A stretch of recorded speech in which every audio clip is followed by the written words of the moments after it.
Selamat datang di channel Jendela Sains. Di video ini kita akan membahas irisan kerucut yaitu elips part yang ke-9, yaitu tentang persamaan garis singgung elips dengan gradien tertentu. Simak terus video ini sampai akhir. Di part ini kita mulai masuk ke persamaan garis singgung elips. Ada 3 bagian yang akan kita bahas.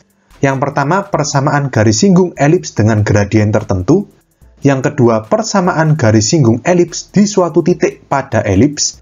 Dan yang ketiga, persamaan garis singgung elips di suatu titik di luar elips. Di part ini kita mulai dari yang pertama, persamaan garis singgung elips dengan gradien tertentu.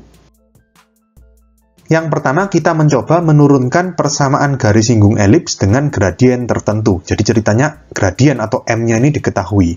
Nah, saya ambil contoh elips yang berpusat di 0,0 ya, jadi persamaannya x kuadrat per a kuadrat plus y kuadrat per b kuadrat sama dengan 1. Nah, kalau misalkan persamaan garis singgungnya itu y sama dengan mx plus n, kita akan cari n-nya ini berapa. Karena kan dengan gradien tertentu, berarti m-nya ini ceritanya sudah tahu berapa. Kita cari n-nya, ya. Jadi sebenarnya biasanya kan mx plus c ya, tapi di sini saya pakai n aja, c-nya saya ubah jadi n, karena c itu ada di elips, merupakan jarak titik fokus ke titik puncak. Biar nggak kacau, saya ganti aja konstantanya garis ini menjadi n. Nah, tujuan kita adalah mencari n atau konstantanya garis ini berapa. Karena ceritanya m ini sudah tahu, kan gradien tertentu sudah diketahui, tinggal cari n. Gimana cara cari n? Gini, ini kan garis ini merupakan persamaan garis singgung elips. Artinya, hubungan antara garis dengan elips itu bersinggungan. Kalau bersinggungan, maka caranya ingat ya, hubungan garis dengan elips. Kita substitusikan y sama dengan mx plus n ini ke dalam persamaan elips. Jadi, y-nya elips ini diganti dengan mx plus n. Lalu kita buat persamaan kuadrat dalam x. Kita cari a, b, c-nya, koefisien x kuadrat, koefisien x, dan konstanta. Lalu cari nilai d atau diskriminannya. Nah, karena garis singgung, artinya garis menyinggung elips, berarti nanti D sama dengan 0, kita masukkan cari nilai N-nya berapa. Oke, kita lakukan ya. Tapi sebelum kita lakukan, di sini persamaan elipsnya kita kali dengan A kuadrat B kuadrat, biar nggak pecahan. Biar lebih simpel gitu ya. Jadi kedua ruas kiri maupun ruas kanan, saya kali dengan A kuadrat B kuadrat. X kuadrat per A kuadrat dikali A kuadrat B kuadrat, A kuadratnya kecoret, berarti tinggal B kuadrat X kuadrat. Plus y kuadrat per b kuadrat dikali a kuadrat b kuadratnya coret, berarti tinggal a kuadrat y kuadrat, sama dengan 1 dikali a kuadrat b kuadrat, ya a kuadrat b kuadrat. Lalu y-nya kita masukkan mx plus n. b kuadrat x kuadrat plus a kuadrat dikali dalam kurung mx plus n dikuadratkan, sama dengan a kuadrat b kuadrat pindah ke ruas kiri, karena kita mau bentuk persamaan kuadrat, jadi min a kuadrat b kuadrat sama dengan 0. Lalu yang dalam kurung kita jabarkan.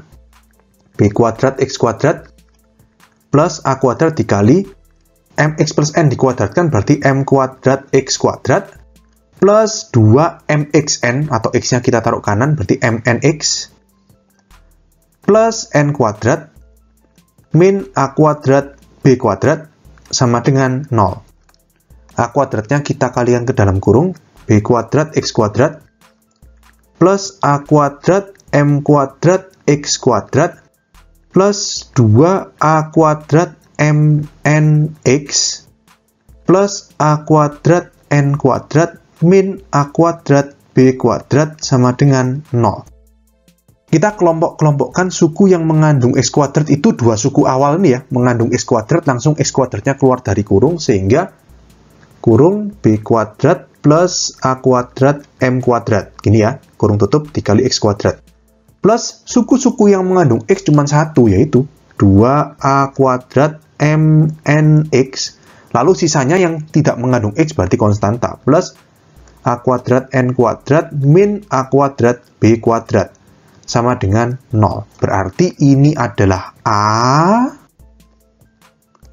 Ini 2a kuadrat mn ini b, lalu ini semua adalah c. Oke, jadi kita masukkan, karena di sini garis menyinggung elips, berarti d sama dengan 0. B kuadrat min 4ac sama dengan 0. Berarti B-nya kita masukkan 2A kuadrat MN dalam kurung dikuadratkan min 4 dikali dalam kurung B kuadrat plus A kuadrat M kuadrat kurung tutup dikali C A kuadrat N kuadrat min A kuadrat B kuadrat sama dengan 0. Kita jabarkan. Yang dalam kurung dikuadratkan berarti semuanya dikuadratkan 4. A pangkat 4 M kuadrat N kuadrat.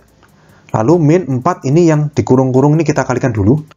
B kuadrat dikali A kuadrat N kuadrat berarti A kuadrat B kuadrat N kuadrat min B kuadrat kali A kuadrat B kuadrat A kuadrat B pangkat 4 lalu plus A kuadrat M kuadrat kali A kuadrat N kuadrat A pangkat 4 M kuadrat N kuadrat. Terus yang terakhir plus kali min berarti A pangkat 4 ya. M kuadrat sama B kuadrat berarti B kuadrat M kuadrat. Kurung tutup sama dengan 0. Lalu 4 dimasukkan ke dalam kurung. Berarti 4A pangkat 4 M kuadrat N kuadrat min 4A kuadrat B kuadrat N kuadrat min kena min plus ya. Plus 4A kuadrat B pangkat 4 min berarti ya min 4A pangkat 4 M kuadrat N kuadrat min kena min plus yang terakhir min kena min plus ya berarti plus 4A pangkat 4 B kuadrat M kuadrat sama dengan 0. Lalu di sini ada suku-suku yang sama bisa dicoret yaitu 4A pangkat 4 M kuadrat N kuadrat sama min 4A pangkat 4 M kuadrat N kuadrat. Oke, lalu tujuan kita kan mau mencari N. N itu ada di suku yang ini, min 4A kuadrat B kuadrat N kuadrat. Jadi suku yang ini kita tahan di ruas kiri, dua suku yang tersisa ini pindahkan ke ruas kanan. Gitu ya. Kita lanjut ke atas ini, berarti ruas kirinya min 4A kuadrat B kuadrat N kuadrat sama dengan, itu pindah kanan semua. Min 4A kuadrat B pangkat 4, min ya, 4A pangkat 4 B kuadrat M kuadrat. Agar lebih sederhana, ini kedua ruas kita bagi dengan min 4A kuadrat B kuadrat. Gitu ya. Jadi ini tinggal N kuadrat. Sama dengan ini min 4-nya habis, A kuadratnya habis, B pangkat 4 tinggal B kuadrat. Ini min 4-nya habis, tinggal plus. A pangkat 4 tinggal A kuadrat. B kuadrat habis, M kuadrat. Oke, berarti di sini kalau kita akar, berarti N sama dengan plus minus akar ini semua. Akar, kita tukar posisi sekalian, A kuadrat, M kuadrat, plus B kuadrat. Ya, N-nya sudah kita dapatkan. Kenapa kok plus minus? Ya, logikanya gini. Misalkan ada elips ya. Ada dua garis dengan gradien yang sama yang menyinggung elips. Misalkan garis pertama ini. Garis kedua ini. Nah, ada dua garis sejajar. Jadi, misalkan dengan gradien 2, ya ada dua kemungkinan. Dua garis yang menyinggung elips dengan gradien 2, ini dan ini. Makanya di sini N-nya bisa plus minus. Jadi jawabannya ada dua kemungkinan nanti. Oke, kalau N ini kita substitusikan kembali ke sini, Y sama dengan MX plus N, maka persamaan garis singgung elips dengan gradien tertentu adalah Y sama dengan MX plus minus akar A kuadrat M kuadrat plus B kuadrat. Persamaan ini berlaku baik elips horizontal maupun elips vertikal, pokoknya berpusat di 0,0. Nah, pertanyaannya kalau misalkan elipsnya berpusat di alfa, beta gimana? Ya kita ambil pola-pola sebelumnya di persamaan garis singgung, lingkaran maupun parabola, atau di persamaan elips pun juga. Intinya kalau misalkan pusatnya alfa, beta, ya tinggal X diganti X min alfa, Y diganti Y min beta. Sehingga kalau seperti ini kita ubah.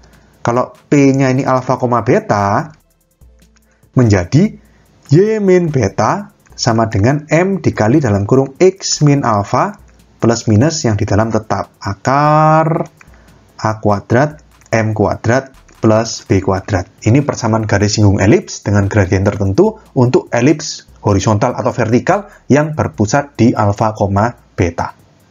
Oke? Oke, sekian untuk video kali ini. Untuk melihat playlist lengkap dari bab ini, bisa kalian klik thumbnail playlist yang ada di sebelah kanan atas ini. Jika ada pertanyaan, saran, maupun kritik, bisa kalian tulis di kolom komentar. Semoga bermanfaat dan sampai jumpa di video selanjutnya.